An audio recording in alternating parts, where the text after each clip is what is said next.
morning, all of you. We are now with the third lecture of the presentation. We will just take 1 or 2 minutes to briefly recap what we have done and then proceed. As I have already mentioned every time, you should question and make remarks, because the success of this program, or even if it is not successful, it is reaching you people. I will know only by your response. Therefore, you should always, after the end of the presentation, you should ask your questions and your remarks. This must be a habit for us. So now we will recap the 2 lectures that we have already made. What we have essentially made is, one, that decomposition of hydrogen will be giving decomposition of water will be giving us an alternative for fossil fuels. We will explain that a little bit more today. And in the decomposition of water, we have said that semiconductors are the materials that can be used. Why semiconductors and other things we have already discussed. In the case of the semiconductors, we have already seen that the valence band maximum is the oxidizing capacity and the conduction band minimum is the reducing capacity. So therefore, the relative positions of these two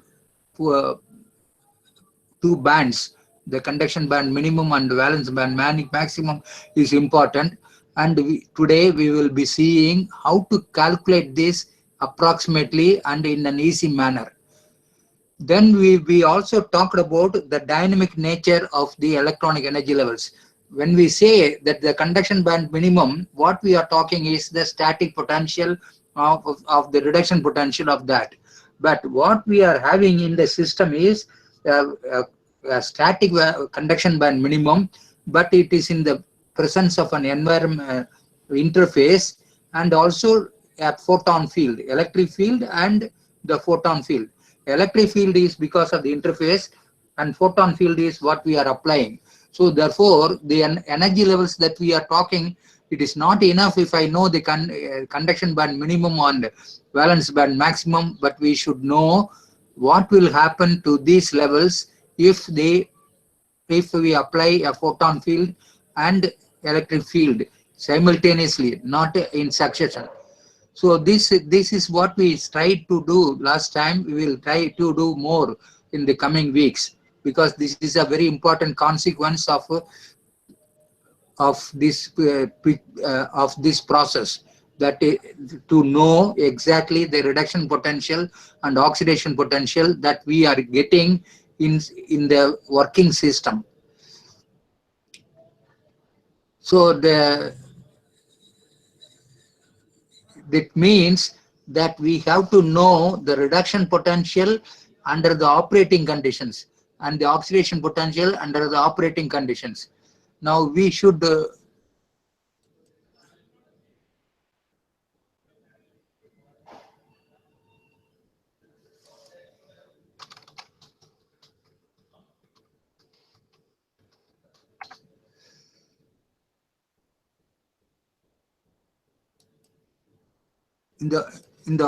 under the operation conditions, we have to know this. So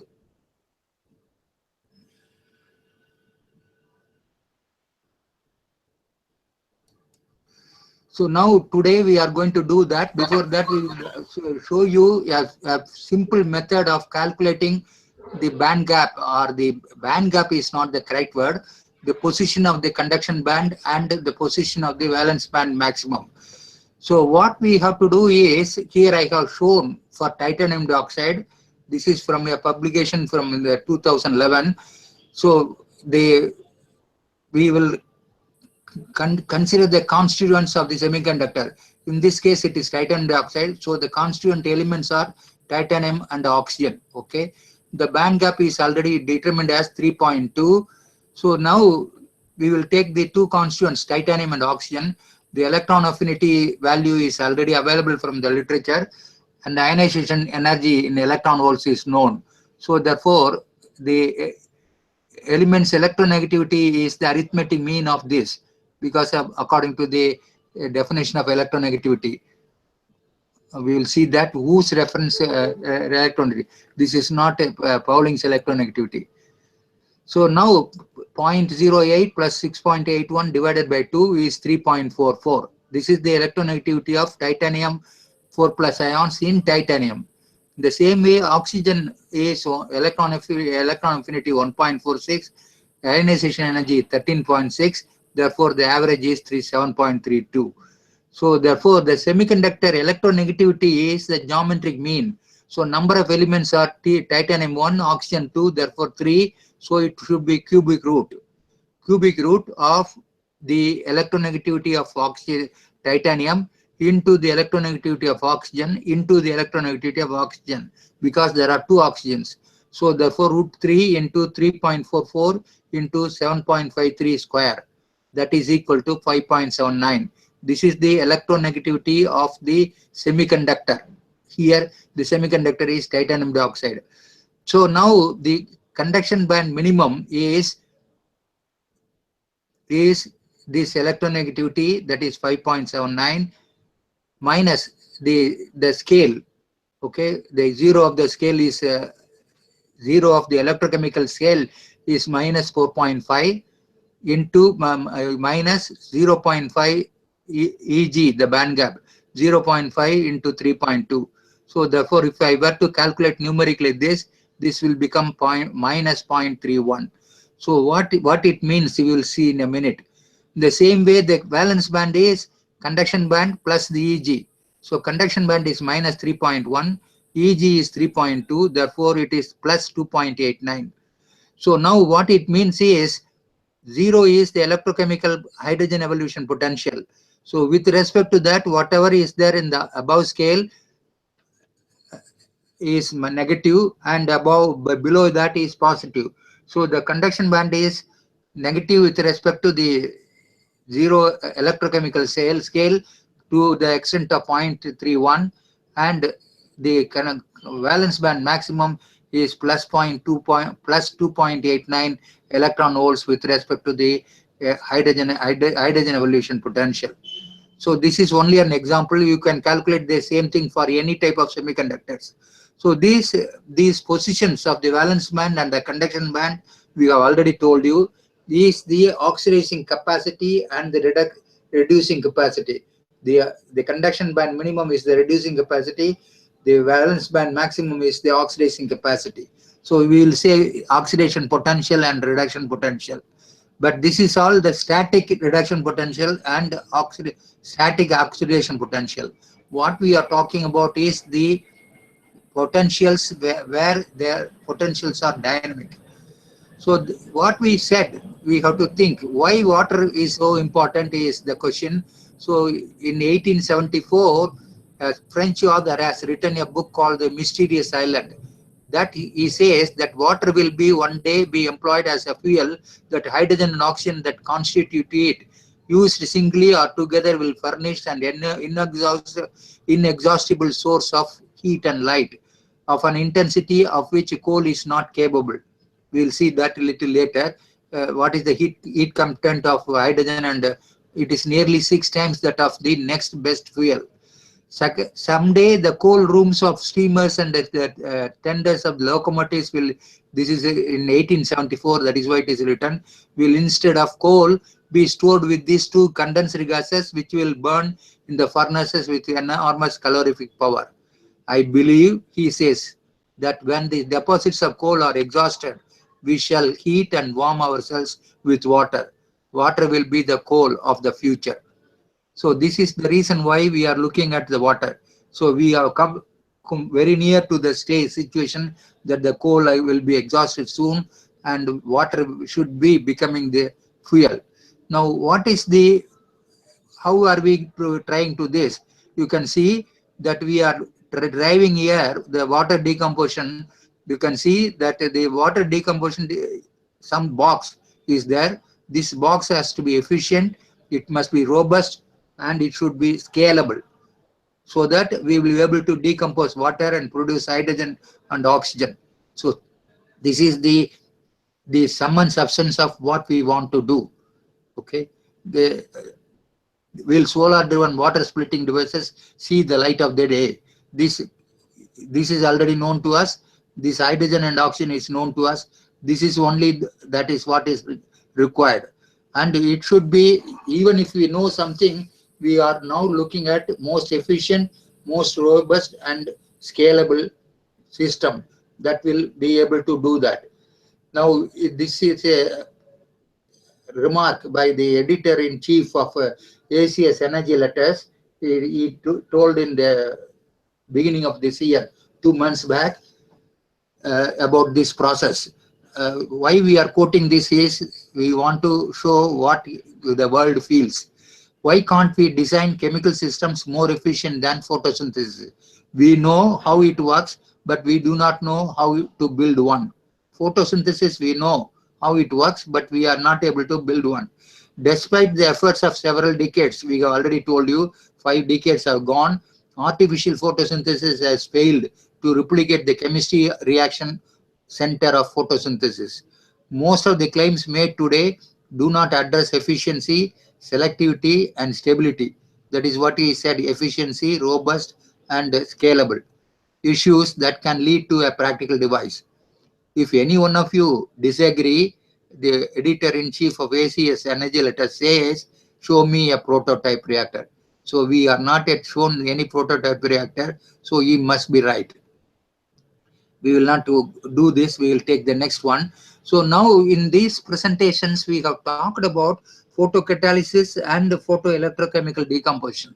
So now what we are talking about is the right-hand side picture is the photocatalysis, where the catalyst particles are dispersed in water and hydrogen and oxygen are evolved on the same place.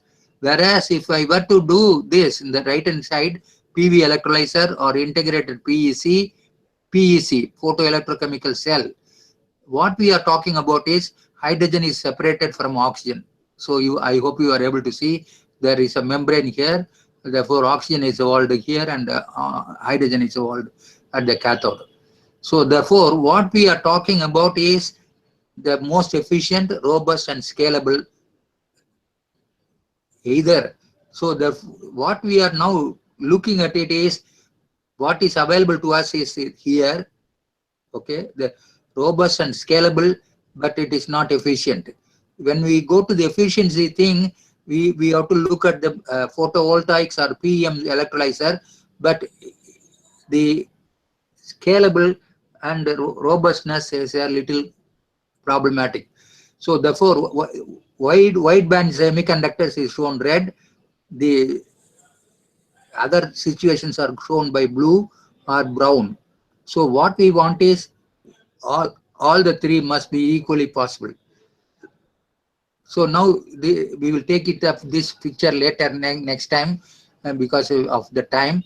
So what it means is we have also already seen that we can do two semiconductors, coupling them. When we couple these two semiconductors, what we are looking at is the energy positions of the conduction band minimum and the valence band maximum in the two semiconductors. But it is not enough. We have to also look at the wave functions of the electron occupancy in this conduction band and valence band. So the wave function, the nature of the wave function, if I were to take cadmium sulfide, cadmium selenide, zinc sulfide, two dissimilar semiconductors, you can see the valence band wave function and the conduction wave function, conduction band wave function are similar in nature. If I were to take the cation the same, but the anion alone is different, cadmium sulfide and cadmium selenide, then you can see that the wave function on the valence band maximum is different from the wave function in the conduction band minimum. We will see little later all those things. Here what it means is only the cadmium is the same, half is one is this is off, this is off. Here it is 1:1. Okay, both are different. Now cadmium selenide and zinc selenide, what we are doing is we are keeping the anion more or less similar, but the cations are different, cadmium and zinc. So now you can see the valence band wave function is different from the conduction band wave function. So therefore, even if you are taking, this is what is called Z scheme. We will come to it a little later, what is Z scheme and other things. So therefore, when we think the Z scheme or coupling two semiconductors, we have to be very careful when we couple these two semiconductors. Now, when we do this, what is happening to the hot carriers that we are generating, that is the electrons that are put into the conduction band by the excitation. Okay, so if I were to look at this, for example, if I were to put the electron in the A picture, the excess energy is stripped off with thermal equalization takes place. In the B thing is multiple excitations are taking place, so multiple where all the hot carrier energy is converted into additional electron hole pair. Okay, so the excess energy is used to excite the electron, second electron to the conduction band. Second is not correct, subsequent electron pair. Third one is the hot exciton emission. Okay, the hot excitation emitting is that this is thermalization. So various the heat is dissipated in various ways, whereas it is coming out in a single band. The fourth one is ejection of a hot charge carrier to the environment of this nano-composite. So therefore, this is only to show you how the energy dissipation is taking place in the semiconductors. Various ways are there. What we want is not the energy dissipation, but we want to look at it as a possible reducing medium and an oxidizing medium. Now we will come to this thing. This is only to show you what is the solar radiation, how much of this converted to exciton, how it is multi-electron generation is. Just now we saw multi-electron excitation. What is the region in which the multi-electron is there? Cooling also we saw just now. Cooling, this is thermal cooling, it is a hot cooling. So therefore we saw all of them.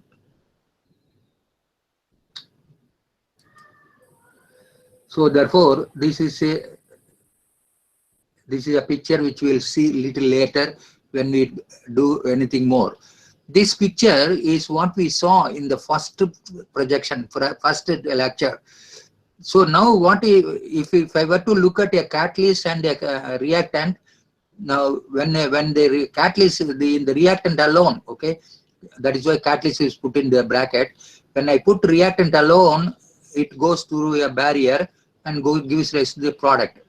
Whereas when I put the catalyst also together, then it goes to a barrier, but the barrier height is reduced. It gives rise to the same product and the catalyst back.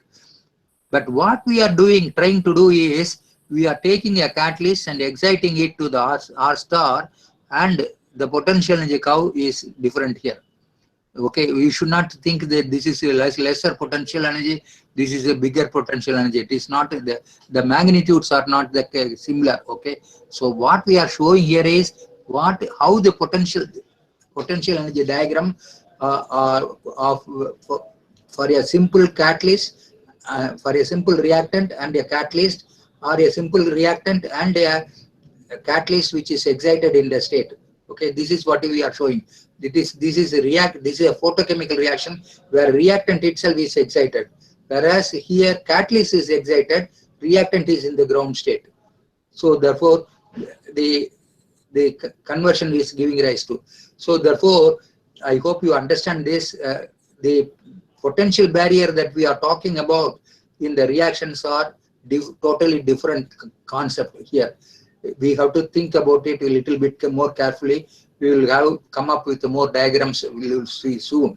Now here I have taken it from the literature. We are talking about, we said it is nearly few hundreds of semiconductors are tried. Now what we have shown here is the next two slides.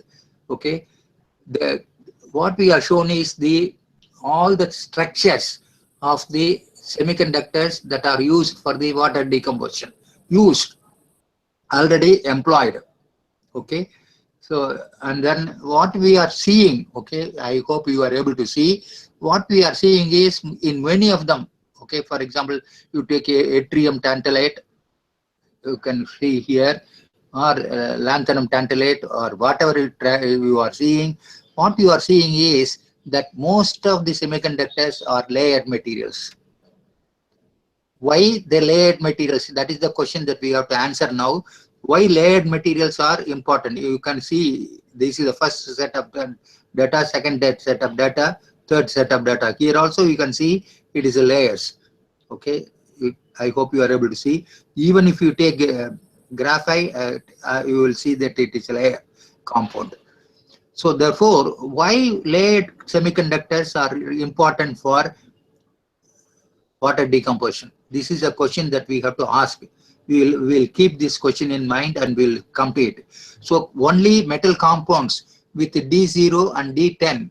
Okay, D0 is titanium, zirconium, niobium, tantalum, and D10 gallium, indium, germanium, tin, and antimony have have activity for the overall photochemical splitting of water. Okay, oxides are dominant, but nitrates and oxynitrates can be also used, are also known. Why is this? This is the first conclusion that we can derive from the nearly few hundred semiconductors we have looked at it. What we have seen is titanium dioxide is the most prominent material that is used. Strontium titanate, all of them. We have also seen few of them in the last two presentations. So first conclusion that we are drawing itself is D0 and D10. But why the D0 and D10 is the question. Already we have one question, that layered compounds are better water decomposing systems than the bulk or the close packed structure. Layered means it is a not close packed structure. So that is first question we are not having an answer. Second question is why D0 and D10 configuration is important. Why other D configurations are not active for water decomposition. This is the second conclusion that we are come to. Conclusion means rationalizing the experimental observations, generalizing the experimental observations. Now, if I were to use other catalysts, okay, not the D0 or D10, other catalysts, if I have to use, then we have to use some sacrificial agents like alcohols, sulfites,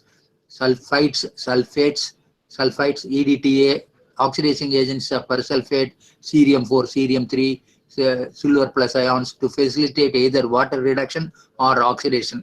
Because one of the reactions is possible, the other reaction is not possible. Therefore, we have to carry out the other reaction, because it has to be both the reactions must be taking place. So in the other materials, the other reactions have to be using sacrificial agents. Now, why this sacrificial agents is required in the case of other semiconductors, and how does this other functionality, for example, if hydrogen evolution is taking place, oxidation will be on the alcohol or sulfur, the sacrificial agents. Now, why these sacrificial agents? What are the energetics of these sacrificial agents? This is the third question that we have to ask. Okay, already we have asked the first question. I hope you remember why layered structures. Second question is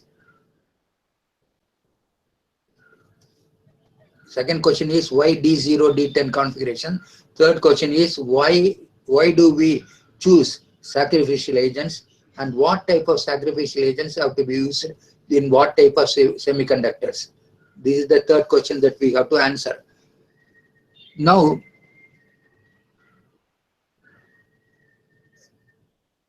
here I have written a statement: semiconductors containing metal ions with partially filled d orbitals generally show reduced or no catalytic activity. Only titanium dioxide, zinc oxide, niobium oxide, these are all the things that D0 or D10 only is prominent catalyst, because the ions act as catalytic centers for electron hole pair recombination. When they, for example, if I were to take MnO2 or whatever it is, whatever oxides that we are thinking, then they will facilitate the recombination. That is one of the reasons D0, D10 configurations are important. Okay, but the reason being why the recombinations are less in these cases is this something to do with the diamagnetic behavior of the D0 and D10 configuration.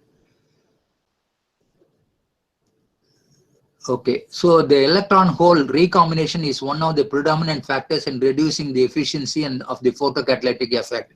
Now what we have to think is how we will be able to reduce the electron hole recombination in other systems other than D0, D10 configurations, because we have already used D0, D10 configuration, but we have not achieved enough efficiency.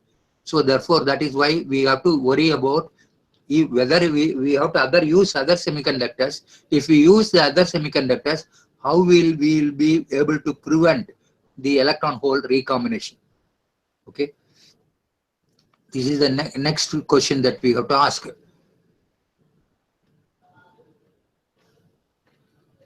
Now we said that if I were to use a semiconductor, I can efficiently charge transfer it by putting an electron acceptor or a hole acceptor. Okay. For example, if I were to take titanium dioxide, I can put metal as the electron acceptor and ruthenium oxide as the hole acceptor. Now, another problem that is existing is the band gap engineering. In the band gap engineering is what we, in a titanium dioxide or titanium dioxide based semiconductors, the band gap is of the order of 3 electron volts, 3.2, and many other things we will see later on. Now, if I were to take these semiconductors and bring down the band gap to the visible radiation, can we do this same thing is the question. Now, first question is, why not we use the very high band gap semiconductors or ultraviolet active semiconductors? Or is it necessary that we should bring the band gap of the semiconductor to the visible region and also generate the semiconductors which are active in the visible region? This is another question that we have to answer, because this answer only will provide us the one of the directions. Okay, but otherwise we will be only thinking that the visible light is enough. Therefore, we will be going on looking at the visible light active semiconductors, or we will think that only ultraviolet active semiconductors are, and only we will be concentrating on that without having a reason to believe why the band gap engineering has to be done. This is the next question that we have to answer. Okay. The question is, do we need visible light active systems for photo splitting of water? And if so, what is the logic one has to use to formulate such a system? Okay, this has various possibilities. It is only band gap engineering has been done in the above in the systems, designing new systems, which is the best method. Okay, whether we should look at the band gap engineering of the existing semiconductors or take a semiconductor altogether a new semiconductor and look at the band gap being in the visible region. Okay, this is another question that we have to answer.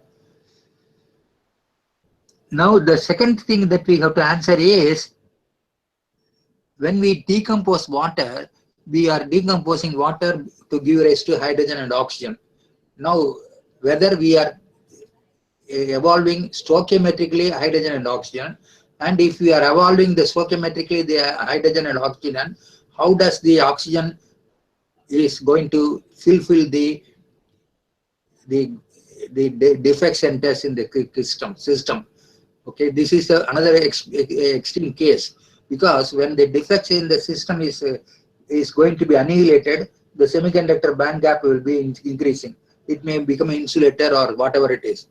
Okay, so therefore we have to make sure that we are stoichiometrically 2:1, hydrogen 2, oxygen 1 is evolved. So this is another thing that we have to carefully look into all the already studied semiconductors and get to know whether in which systems we are stoichiometrically decomposing. Only those systems must be our focus. The systems where the stoichiometry is not maintained, those semiconductors may not be, whatever you do, may not be able to fulfill the decomposition of water. So this is the next question that we got to answer.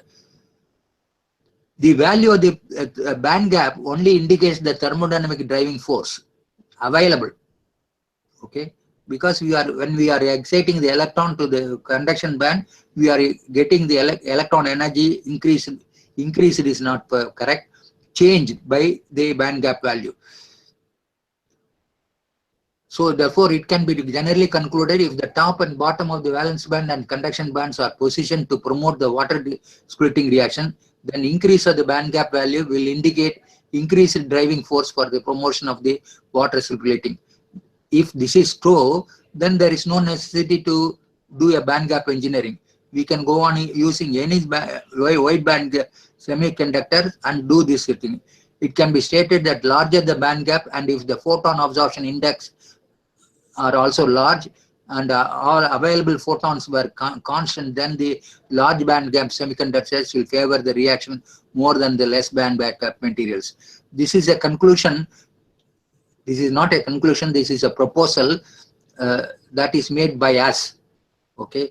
In the literature, always people are thinking that the visible light active photo semiconductors is better than the ultraviolet active semiconductors.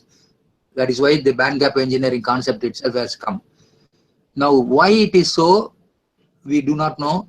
But as we think, because the only thing that we have to worry about is the position of the conduction band minimum and the position of the valence band maximum, and also the photon absorption cross section of the semiconductor, so that the number of photons are absorbed.